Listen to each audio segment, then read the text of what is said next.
কথা বলি, আপনারা সবাই আমাদের ভাই। জুলাইয়ের সাথে যদি গাদ্দারি করেন, আমার বাপেও আমার বাপ না, ঠিক। আমার মা আমার মা না, আমার সন্তান আমার সন্তান না, ঠিক।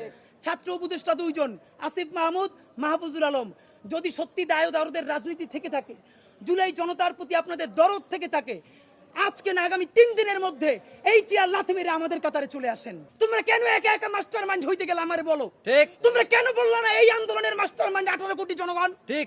স্বরাষ্ট্র উপদেষ্টা 3 দিনের মধ্যে বলবেন কে তাকে ছেড়েছে।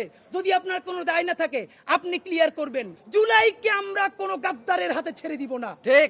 অতি দ্রুত, আমরা চুপ্পুকে চিনি না, কিছুকে চিনি না, ডিবি থেকে নাকি অথবা এসবি থেকে, বিমানবন্দর থেকে বলা হয়েছে হামিদ চলে যাচ্ছে, রাষ্ট্রপতির অফিস থেকে বলা হয়েছে ছেড়ে দেওয়ার জন্য। 3 দিন সময় দিচ্ছি। 3 দিন মানে 3 দিন। আগামী 3 দিনের মধ্যে সরকারকে বলতে হবে রাষ্ট্রপতির অফিস থেকে হামিদকে ছেড়ে দেওয়ার জন্য কে ফোন দিয়েছে, হু ওয়াজ দ্য ম্যান, বলতে হবে, নাম ধরে বলতে হবে। যদি বলতে না পারেন, এই দায় প্রধানত স্বরাষ্ট্র উপদেষ্টার। বলবেন রাষ্ট্রের মধ্যে অনেক মেকানিজম আছে, আর্মি ফাংশন করে, যে যে মনে চায় ফাংশন করুক। এত ফাংশনাল কথা মনে কইরা হাজার হাজার মানুষ শহীদ হয় নাই।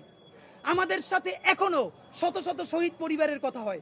তারা বলেছে তাদের সন্তানদেরকে আমাদের সাথে পাঠাবে, এখনো পাঠায়। আহত ভাইদেরকে সামনে নামাইনি এখন পর্যন্ত। সর্বশেষ ভদ্রতার সাথে হাতে পায়ে ধরে বলতেছি, এরপরে ভদ্রতাও থাকবে না, সভ্যতাও থাকবে না। বাথরুম পরিষ্কার করার ঝাড়ু, স্যান্ডেল নিয়ে কিন্তু রাস্তায় নামবো। যদি আমাদের জীবনই চলে যায়, শহীদদের পরিবারে যদি আবারও গণহত্যা চালানো হয়, আমার যেই ভাইয়ের একটা চোখ অন্ধ হয়ে গেছে বাকি চোখটাও যদি অন্ধ হয়ে যায়, ইন্টারিম শুদ্ধ কিন্তু বাংলাদেশে রক্তের বন্যা বয়ে যাবে। বললাম ঠিক।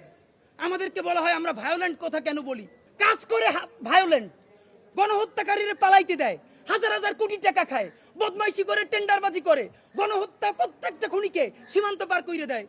আমাদেরকে বলে কি এত উশৃঙ্খল কথা বলে কেন? মানে এদেরকে দরকারি হলো কথার আগে জুতো মারা, এইটা মারতে পারিনি, এইটা আমাদের ব্যর্থতা।